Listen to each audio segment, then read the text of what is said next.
Ladies and gentlemen, welcome back into the Buster Show podcast. Today, we're all very lucky because we're joined by the CMO of Footlocker, Jed Berger. Jed, welcome to the show. Oh man, thanks. I'm so excited to be here. Man, so excited to have you. I want to dive into, we'll definitely talk about your current role at Footlocker and, Mhm. a lot on that front. But I wanted to start this off talking about, most kids don't grow up necessarily wanting to be the CMO of a large corporation. What were your goals when you were younger, and how did that sort of evolve into where you have ended up? Well, yeah, I mean, I've always been sort of an average athlete. So I it didn't take me very long to get rid of the I'm going to be a professional blank player, and I transitioned that into I'm going to be the general manager of the Boston Red Sox very at a very young age, and that career goal lasted a pretty long time. Wow. When I was younger. It's sort of what I would always answer when people ask me. Um, Honestly, I always wanted to be in. I always wanted to work in sports. I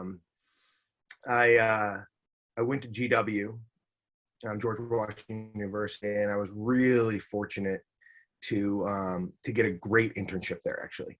And I interned for a company called Sports America that nobody's ever heard of, but they created the McDonald's All American game. Wow. And at the time, they had a bunch of different properties. And at the time, one of their other big properties was called the Reebok Capital Classic, which is now the Jordan Brand Classic. So, so I was really, and they did a lot of things in grassroots hoops, and I was able to and they were small, and so I was able to get in and learn a lot about the sort of the business really quickly, and take some roles that a lot of interns probably wouldn't be able to get. At the same time, I actually interned for the Wizards for a summer, which was more of a typical intern experience. I will tell you that the draft was in DC when I was interning for them. That's pretty cool. And typical intern experience, I was building their draft board, their draft board, literally building their draft board. And I was using an X-Acto knife to cut out like literally names, and I sliced the shit out of my finger. Sliced it so badly. Oh my God. I went to the bathroom. The GM of the Capitals walked in, saw my hand pouring out in blood. Well, this is on draft day, and they it was Washington Sports and Entertainment at the time. So he literally calls the trainer, the Wizards trainer. The Wizards trainer comes, stitches me up, and I go back to work building my draft board and went to the draft that night. You should have gotten, if you were a player, the whole arena would have been standing on their feet applauding you for going back to work. Well, I will tell you that I did learn an amazing fun fact that day from the Wizards trainer, and that I always tell people, which I didn't know, that maybe it's different now, but when players in the NBA got bloody noses, they would use a cut piece of a tampon to stop the bleeding in their nose, and the players would play. Now, again, I'm a little older, so this was a while ago, but that was my fun fact that the Wizards trainer told me while he was stitching up my finger. Well, Is this podcast going in the exact direction that you thought it was going to go? No, it's going in the better than I could have imagined. I love these stories, and that is something that nobody knew. I doubt that's still true, though. There's no way it is. I don't know. Who knows? Yeah. So honestly, sports is just a passion. Is passion for me, and I've been unbelievably fortunate. I've worked on it in some way, shape, or form for my entire career. And while I consider myself an expert in my field, I really do at this point. I do often wonder is what would my job, what would it be like if I wasn't working in sports? And I do think there are some adjacent some adjacent passion points that I have that I could work in, but I feel unbelievably fortunate and have worked really hard to stay in this one. That's so funny. So, and awesome now. But I want to ask, in your current role, obviously Footlocker works with a ton of different athletes, a ton of different influencers, and I'm curious, obviously it's not just the play that you guys are interested in, because the end goal is to connect with the fans and Yeah. bridge that gap between Footlocker and fan in super authentic, organic ways, right? So Yep. what are the metrics that you look at when you know choosing which players and athletes to work with and sign and do different collaborations with? Yeah, and honestly, first of all, what I would tell you is the way we look at partners has changed as our initiatives and our strategies have changed, right? And I've been a part of that change in a couple different ways. Where when I for a while was the head of the Footlocker brand, and we're a portfolio company, which means that we own a bunch of different brands. So we have Footlocker, Kids Footlocker, Lady Footlocker, Foot Action, Champs, and East Bay. And then over in Europe, another brand called Sidestep. And then we actually have a consumer facing sort of energy platform called Greenhouse as well. And so I used to be the head of the Footlocker brand, and we did an unbelievable amount of content with athletes. And in that point, we were really, our our objective was to have a little bit of fun, to lighten up the personality of our brand. Sneakers are fun, they're passionate, it should be a positive experience, and we want that relationship with our consumers. And so we did a lot of, I would say, we played into the humor. Our tone was fun, it was witty, it was clever. We played into pop culture, we played into real relevancy. So we worked with people like James Harden and Russell Westbrook, Dame Lillard, and really big time performers and athletes. I would say that we've evolved, and a lot of what we look for now in who we work with actually is more on the creator side. I would say more people who resonate in a product creation sense, where we really do try to work with people on a product creation side. I think that the sneaker industry has also changed like that, where a long time ago, the product was created and it was inspired by an idea, and the shoe got made, and then it was handed off to a bunch of marketers 6 weeks or 2 months before it launched to try to find the story, Right. but that's significantly changed, and now what we try to do is work with influencers and athletes and creators, and make them part of the product, make them or their ideas part of the product design and creation. And it becomes a much more authentic way to bring a story and a product to life. Customers love that authenticity, and it resonates with them, and they can smell it when you're sort of making it up and using somebody, I would say, from a instead of using somebody as a creator and somebody who really believes in the program, you're more using them as an influencer or an endorser. And I would At a much rather, billboard, right? yeah, I don't think that works anymore. And people see through it. So I look for people who want to be part of the entire process, and we can tell their story, and they have an amazing story to tell, or they have an incredible design eye, or and I think that you find a lot more people like that today also, because people really want to be seen as dimensional. They don't want to be seen as one thing. A ball player doesn't want to just be a ball player. He wants to be seen as much more. He wants to be seen as he or she wants to be seen as an advocate, as a fashion icon,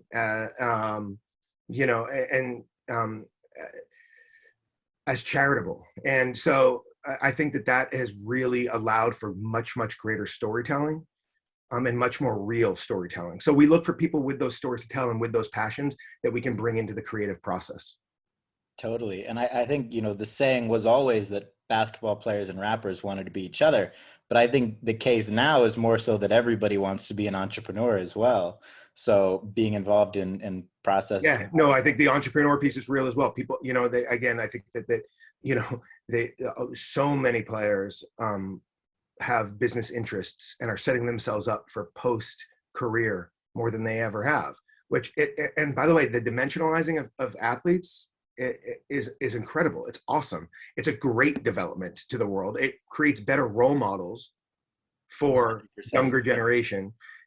So I feel, I'm really happy about that piece and being able to tell those stories. Totally. Now, obviously, from when you were interning back in the day till now, something called the sneaker secondary market emerged. Is Yeah. that something that you're a fan of and thinking about? And is, because I come from like a collectability of cards and that sort of world. That's one of my hobbies, as you can see behind me. I actually have your guy George Washington over here, I see that. a card from 52. But is that something that you guys think about? Whereas in collecting, everything is priced, obviously in accordance with supply and demand, but to allow for the secondary to make money because that builds trust with the consumers. Is that something that you guys are thinking about as well? And do you want everything you sell for other people to make money? Is that worked into it? I mean, so I think first of all, the sneaker I think about the sneaker industry, of course, and I think about the full end-to-end journey, right? And so I think that I'm not going to come on here and say that the secondary market isn't an important part of the sneaker industry today. It is. Right. It matters. It is not what drives any of our decisions. None of them. In fact,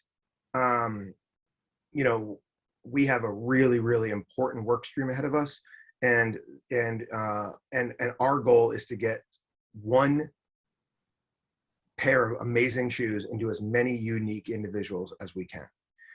And so, for the most part, when I think about the secondary market, I think about the effect that it's had on us with that objective, and the forcing function coming the other way, trying to who looks at sneakers as a financial currency and not just from a social currency perspective. Right. So I think that's a challenge that we certainly face. I think that and at the same time, I think that sneaker demand and the demand for sneakers is, the secondary market is of course playing a role in that. And I don't think there's anything, I'm okay with that. Right. I want the products that we sell to be as in demand as possible. I just want to be able to satisfy as many individual customers with amazing product as I can. Totally. No, that makes perfect sense. Do you have a favorite sneaker of all time? I know you got those shoes in the background. I was just that you talking about that made me think. So I think through my age, I've gone through different waves of favorite sneakers, to be honest with you. But I love Max 90s. I went through a huge dunk phase a long time ago, and now dunks are back. So I don't know if I can still pull that off. I love AJ1s. I love Stan Smiths. So I love 574s from New Balance. So I honestly, I'm not just saying that because we sell everything. I really am sort of an equal opportunist. And I do love sneakers. So I've gone through different waves through my age of what I've been super into, but now it's nice. I'm the old guy, and I feel like I can wear sort of anything and get away with it, except unless it's, I also size 13 feet and I'm like 5'10", so I gotta go easy on the color. I hear you on that. Now, in a world where obviously everything year after year is getting more and more decentralized, you have crazy things shaking financial markets, like cryptocurrency, and things shaking, the advertising world, like social media. Mm-hmm. In an age where sneakers, haven't necessarily been broken down by the brands yet, per se. You have some guys who sign with like Li Ning and companies from other countries. Do you think that there will be a time where creators are launching their own sneaker brands, and then is that something that Footlocker wants to be involved in, those sorts of things? So I love the question. And just so you know, these are things that I think about. And one of the ways that the marketing, I feel like my position and marketing positions in general have evolved is that they have become, I mean, and this is how I want it to be, and marketers should. They've become less brand focused and more business focused and more commercial focused, and they're doing that from an ideation perspective, and so and from a growth perspective. So I love that you're asking me about, is there room for new ideas to break into the sneaker industry? Because to your point, if you look, a lot of the same brands, it's a finite number of brands, and you've known most of them for a long time. Right. There's the occasional brands that have broken in overseas, and there's the occasional and more in recent, there's some brands that have broken in here in a niche way, something like an Allbirds, right?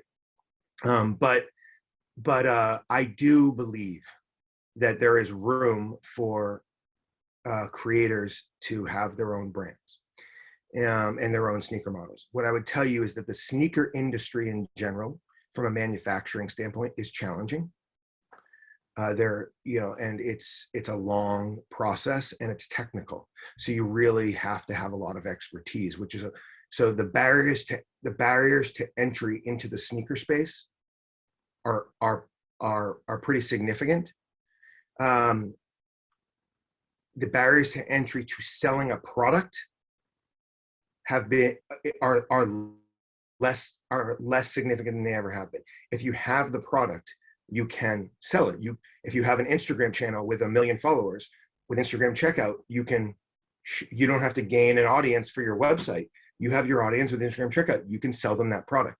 So there are barriers of entry that have been lifted. The piece of actually producing a great quality sneaker is something that the industry is still shaking out. I do think that over time it will be. And again, I think it's awesome. Anything that makes the industry more creative, brings more consumers, brings more brands. I think is amazing. And it also makes everybody lift up their innovation and creative game. So I do see it coming with my own eyes, by the way. And I know it's happening, and I'm excited about it, and I think it'll be slow, but I think it will happen over time. Right. Like something that immediately makes me think of is a creator. I'm sure you're familiar with Mr. Beast, right? Yep. He launched Beast Burger through, thousands of different using, method like ghost kitchens, right? Using kitchens that are already available to sell a burger through the apps. Yeah. So I'm curious when a company is going to come around, and I'm sure, if anybody wanted to do that, it would only be the top 0.0001% of creators yep. doing it. And then it would be the 1% and 5%. Yep. But I'm curious when a company's going to come around that expedites those processes for people in the same way that they do for t-shirts and more normal. Yeah, no, I mean, listen, if I'm not kidding you right there, I talk about this all the time. Right. In two different ways. There has to be a speed to market platform in footwear. It has to happen. And there's been a lot of people and companies that have tried and haven't been able to really figure it out.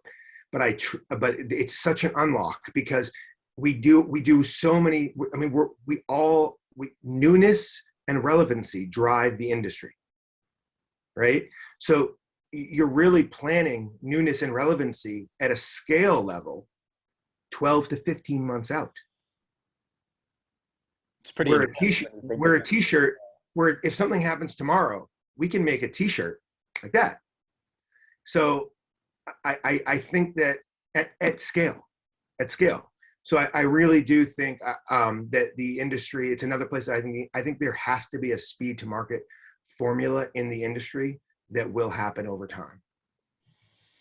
Yeah, man, I thought I was just coming on to talk hoops, but this is great. These are great questions.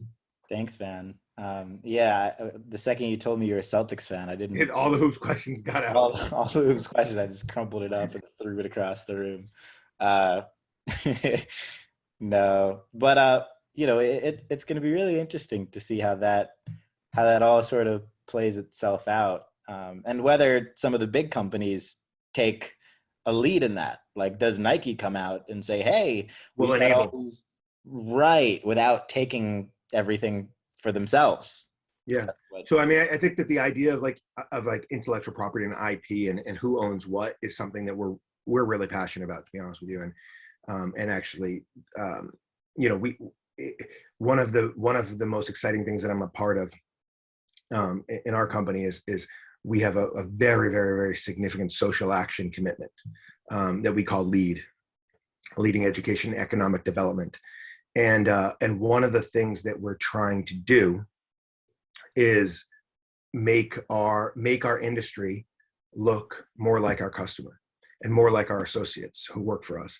And the industry just does not have a lot of black owned businesses. It just doesn't. Because a big reason for that is the barriers of entry are really high. And so some of the things that we've done, so we have a huge commitment to work with Black-owned businesses and bring them in and make sure that we're doing it in a really controlled, patient, disciplined manner.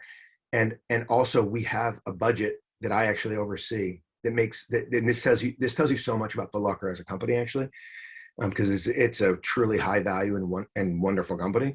Um, we have a budget that I can use that all it's there for is to relieve barriers of entry into our company or into our industry. Things like trademarking, Wow. um, things um, things like insurance requirements. One on with even the amount of assets that are needed when you bring like creative assets that are needed in production. We actually are working with all of our with all of these brands who are amazing creative brands that are a little bit on the younger side and don't have the capital.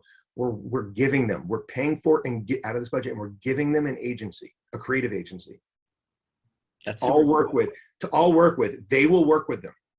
They will work with the agency to tell their story, And again, we're not owning any of these brands. We have no interest. This is their brands that we are trying to build up over time, because the other thing is we want to make sure we want to make sure that we're not oversaturating them really quickly, because that is the sort of the kiss of death. And so we're really working with them at their own pace, and doing what we can to relieve of any barriers that stand in the way from either working in our company, even working with our company or our industry. So wow. I love the self-awareness that the company had to understand the need of that. That's so awesome. Yeah. I love that. I mean, imagine what the world would be like if every company did that. Well, I think the good thing is a lot more companies are. There was a similar commitment that was done by a bunch of companies that sort of looked at floor space or shelf space and carved out. I want to say it was 15-20% of the shelf space that it was now going to be dedicated to Black-owned businesses. And this is a very similar way of looking at it. We just didn't want to overpromise shelf space and force us into putting too much in and making people produce too much product when they're not ready for it. Because what happens there is that you get left with a lot of product, and it has to be put on sale, or they're not making enough money to cover it. So again, we just wanted to make sure that we were tempering our actions with the partners and thinking about them first. That makes perfect sense. Now, in a world where Footlocker is both very digital but still has a lot of physical stores, what is your sort of intermental state of the union on physical stores in 2021? Well, I think that it's, again, different industries, or I would say would have different answers. And the majority of our shopping journey starts on their phone. Mm-hmm. And I mean, that's fact. And either ends online or in store. And honestly, I don't really care so much where, and I don't care at all where, as long as it's with one of those two, please. With us, Right. stores are still a huge part of business. I mean, it's still the biggest part of the business, and while, and I think people want to touch, feel sneakers, try them on sometimes. A lot of people like to smell them. There's a whole sneakerhead smelling. I've, So I do I've love heard it. of it. I do love that. I do love this. I love a new pair of sneakers. Guilty. Me too. Um, yeah. Yeah. Um, so I don't see stores and sneakers. I see it being as important as ever. We see it as important as ever. I don't. I think that even a lot of time people will come into a store with what they thought they wanted on the phone, and then they're engaged with an entire assortment, and they actually leave with something else. Where it's interesting online, a lot of times people know exactly what they want. They go right to the search, get it, gone. So it's actually funny that in where people used to think about the idea of endless aisle, a Hmm. lot of people thought of that as the online because there was no constraints on your inventory, right? Because there's no size, there's no back room, right? Where actually sometimes it does in sneakers, it actually works the opposite way because you might not get exposed to sneakers are such a want item, and that people love doing research and they're reading and they're sharing with their friends and seeing on Instagram, and so a lot of time online people just go to the product they want to go, and stores you're just exposed to a whole lot more items actually. So it is funny, it's actually worked the opposite that a lot of people thought it was going to be. Right. And also, anytime the demand outweighs the supply, things go online but you're in competition with so many more people online versus the physical store in your local area. You're only in competition with, if you're Your in a local town area. of, if you're in a town of 100,000, you're in competition with 100,000 people, right? Yeah, well, so it brings up an interesting point too, because I think the other thing that happens is that what I love about the online piece is that there are plenty of brands or product stories that are incredible and maybe slightly niche, and it's much easier to aggregate that demand online than guess which stores are going to have it or try to spend against all these stores to create the demand and the awareness that it has it. It's much easier it's much easier. Now, again, I'm talking about a niche idea. Right. So it could be a product that was inspired by or built or designed with food or IP. Or this week we launched two shoes.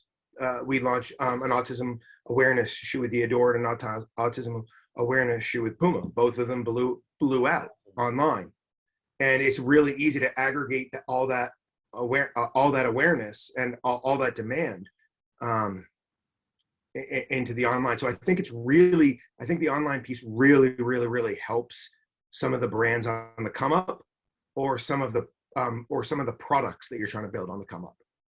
Right. Yeah, and it's all like online, I imagine, and correct me if I'm wrong, but it's all about, getting a ton of stuff sold. Whereas I feel like physically it does get things in more different people's hands or feet. Um, online, you're saying physically gets. I'm also just asking because I'm curious how it is. So give it to me again. Does online get the sneaker to more individual people, or does physical, do you think? I think it Per really per depends. like per like thousand sneakers sold of Yeah. something So brand. I think it really depends on the product. I think overall still stores, but again, it really does depend on the product. Like I said, some things sell better online than they do in store because of the aggregation of demand. So if you have mass demand, it doesn't even matter. You could sell the exact same quantity where Right. probably sell them out of your garage. Um, but I think overall stores are still the predominant place where people are shopping for sneakers. Totally. And it's funny now, in sort of 2020, 2021, where every company needs to be, obviously relevant on social media. If you're not, obviously you haven't missed the boat, because this whole world isn't going anywhere. But, you got to be, at least have some content and things like that. That's something obviously that Footlocker has done extraordinarily well via commercials and collaborations with influencers and athletes and things like that. But do you think that every company is slowly becoming a media company around what they are, at their core? Yes. I mean, I think smart ones are, because I think one of the differentiators for Footlocker is that we have an incredible audience, both that we can reach at any time, both from a social perspective and people who have shopped and people who have shopped us. So if we want, from a push notification to an email to a social post, we have the ability to reach a lot of people. So audience is media and it matters. So and they vote quickly. So I think it's a really important piece to our success. So with obviously there are like three pillars of sneakers and things that, they're the resellers, which we talked about. They're the people who just buy it to wear it because you need shoes. And then there are the collectors. So, those three, obviously the wearing people sort of take care of themselves, and the resellers, we spoke about that. But the last part is the collectors. And people collect sneakers, they collect cards, they collect a lot of things. How do you think about, adding other collectibles into sort of the Footlocker universe and bringing things in like NFTs and cards and this and that? Where do you, look at the ability to add in other collectibles to this whole world, or even track what people are collecting? So I mentioned, so my marketing, like I talked about, marketing has evolved in the world and certainly in our organization. And one of the things that I do is I oversee two teams that look at brands and partnerships differently, and they sit in the middle of product and marketing, and one of them more on a scale level and one of them more at an energy level. And they do collaborations, they do licensing with different IPs. They bring in creators and different brands, and we also look at adjacent categories like collectibles. And so when we look at that sort of thing, the most important piece of it is that it stays within it is adjacent. When I say that, it is relevant to who we are and what we do. It's an ad. So we have tried some collectibles that have absolutely not worked, and it's because they've been just on the outside of who we are. Got it. We've tried the exact same type of collectibles within who we are, and we've hit it, and it's been amazing. So I think that you will see a really exciting partnership with someone like Funko. Where Right. you'll see collectibles that are very much within the sweet spot of hoops, footwear, and sort of the youth culture that we see as our sweet spot. And I think that we are. We talk about what's happening with both physical and digital trading cards. Obviously, we talk Top Shot. So all those conversations are real, and it's just figuring out the way to do them in a authentic way. What's happening with NFTs right now is really interesting. It's sort of you see a lot of people doing it, and it's not that hard to do because the platforms are set up for you. But I think that when we enter that space, where we want to make sure that we're doing it in a really relevant way for our specific passionate customer. Totally. And, especially with how early it is in that world, everything's so volatile, which then also puts consumers at risk, which is never a good thing for a company like Footlocker. So there's also that sort of added facet to not wanting to jump on that side of digital too early on particularly decentralized platforms. Like Top Shot is super centralized. It's only them. You don't pay in Ethereum. You don't pay on No. things. Yeah. You pay by credit card and Flow, which is their own token. Yep. So it centralized is a little bit safer. Decentralized is just, Yep. nobody knows anything. And people who say they know something are lying. Yeah. No, 100%. That's really interesting to me. But it has been super cool to allow this form of competition and creative competition, right?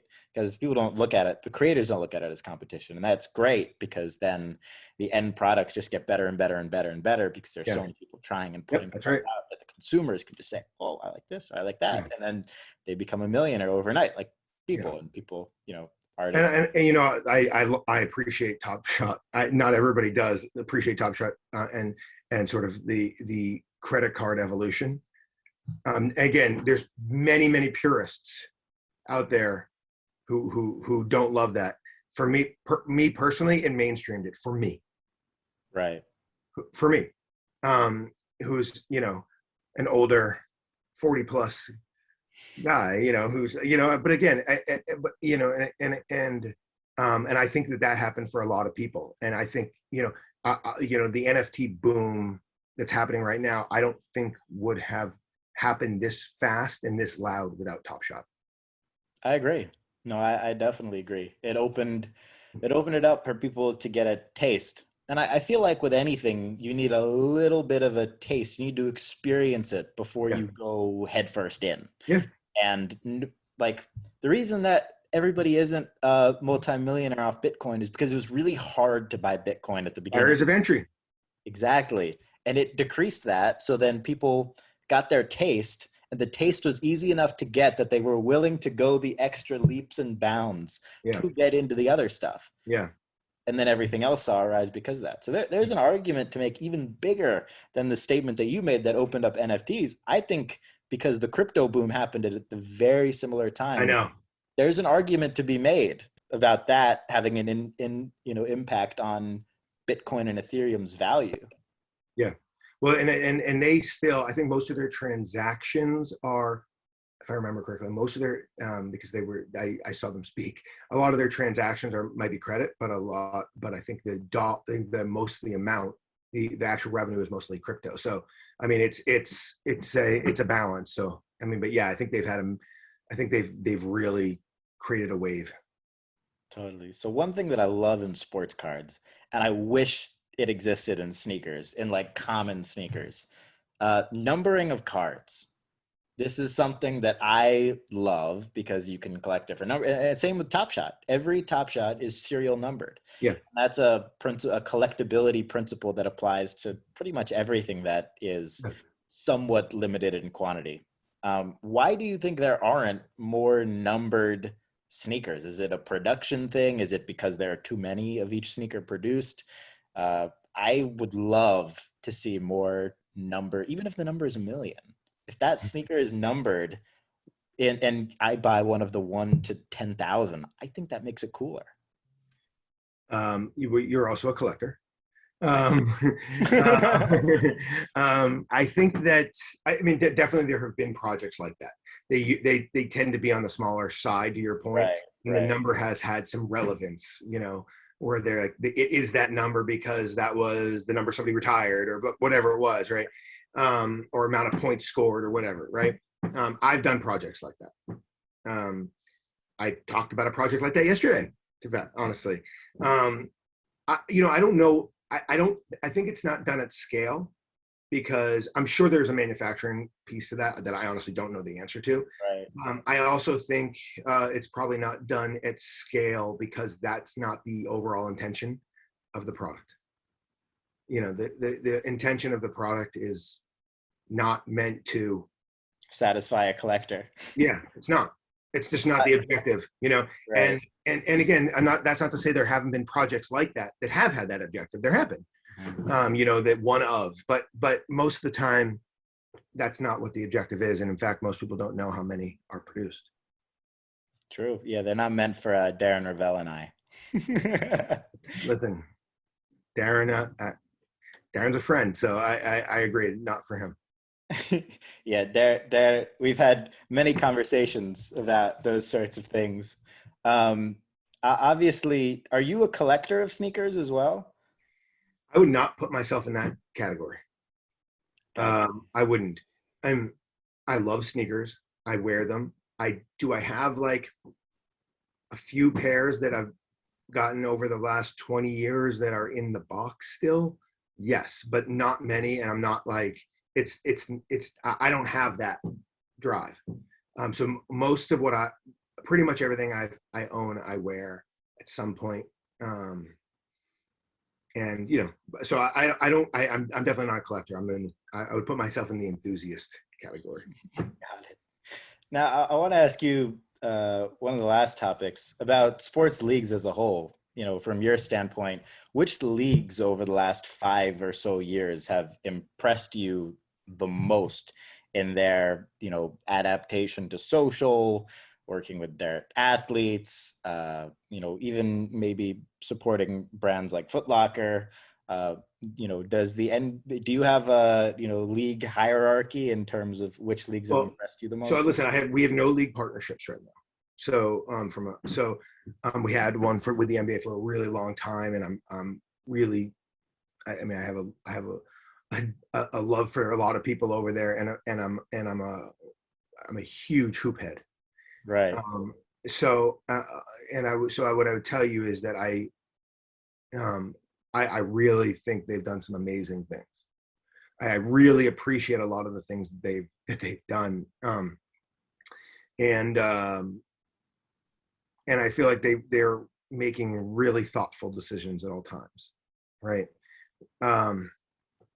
You know, I actually personally I grew up wanting to be the general manager of the Red Sox, like I said, and I personally got lost in the baseball world a little bit.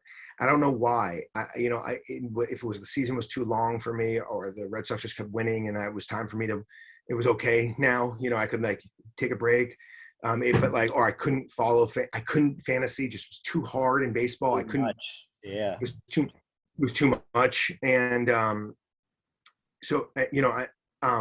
it's funny though. My son, who's a baseball player and is almost 17, he tells me all the time that MLB is amazing on social. And I've probably paid a little bit more attention to that because of him. And so, I don't know, I think that I really, really, I don't want to talk bad of anybody, of any league. I really appreciate what the NBA has done over the years. And I thought the bubble was amazing. And it tends to be that when I've questioned what they've done, I turn out to be wrong and they turn out to be right. I really respect what they've been able to do. The NBA's execution of the bubble is going to go down in history as one of the most incredible things that a sports league has ever done. Ever. Yeah, no, it was awesome. I mean, the NBA is just. My son and I were watching the NFL draft last night. Right. And he's like, I cannot believe that there's nothing in football until Labor Day. From now until Labor Day. Right. And that is just such an amazing. I mean, the NBA has an advantage over football anyway, because again, barriers of entry. It's just that you need a court and a ball and some players, and there's no helmets, so personalities are out there much more. But there's just, it is really like the idea of that basketball never stops. It's just incredibly true in the NBA, and it's just. Like the off season is its own season, and I'm excited for summer league to come back, and it's just nonstop. It's awesome. So I think that's just another advantage that the NBA just has on the other leagues. Oh yeah, 100%. I think the NBA also, from a media perspective, just from knowing the league on, and I've broadcasted games for the NBA. I've hosted shows with the league, and they support everything I'm doing on the media front. And I know they support a lot of my friends too. Their standpoint on the NBA side is, if you're not directly conflicting with our TV viewership, you're helping us. Yeah. Whereas other leagues are like, hey, that's our IP. Let's take you down and make sure you can't do anything. Yeah. Right. And that standpoint has allowed the NBA's micro community infrastructure to be better than any other sports league in the world. Yeah. And that, in my opinion, in addition to, the fact that there are 10 players on a court, not 70, and they're not wearing helmets, and just generally the NBA amplifies the personalities, like you were talking about how Footlocker tries to do for others too. It puts them in a category of their own. Yeah. And I mean, it is a league of stars, and there are real stars, and again, it takes you back to like how the athletes have dimensionalized. They have platforms, they use them. Um, it's just, and the NBA has allowed that to happen. They've encouraged it, from what they've done with jerseys, with names on the back of jerseys, to speaking platforms. I mean, they've really let the players' brands be a part of the league, and yeah, they've done a great job. Oh man, that's so exciting. Now, what my last question for you.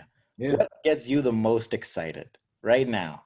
I ask you that question. What do you think of? What gets you the most excited in 2021? Seeing some people would be nice. Of course. The occasional hug would be great from people. Definitely. Um, so I'll tell you from a work standpoint. Um, I feel like we're doing a lot right, and I just am so proud of I'm really proud of the company. Like I said, that it has a really high degree of self-awareness, and it's willing to push it and evolve and try things and be different. And I am somebody who I'm challenged, and I am inspired by the idea of growth and business models and evolving. I really do consider myself I still consider myself an entrepreneur. And I think where we are, I think where most brands are, they have to be entrepreneurial, and they have to think about evolving and diversifying your brand and your business. So that is probably the most exciting part of my job.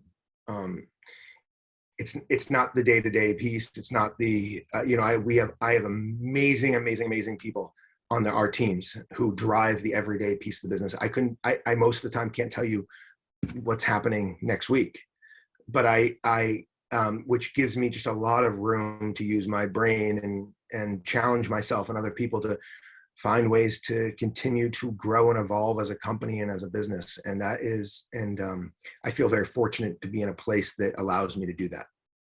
That's great. That would have been an incredible award acceptance speech, by the way. If I could just win an award. It's coming. Buster, come on, give me that. I want the pod award, the podcast. Give me something. Give me an award. Podcast award, podcast guest, number one. I mean, you just had Jerry West on. There's no way I can get that award. That's not necessarily true. Jerry might give it to you himself, truthfully. Well, Jed, thank you so much for coming on. I don't know if you want people to find you, but if they can, where can people find you or Footlocker best?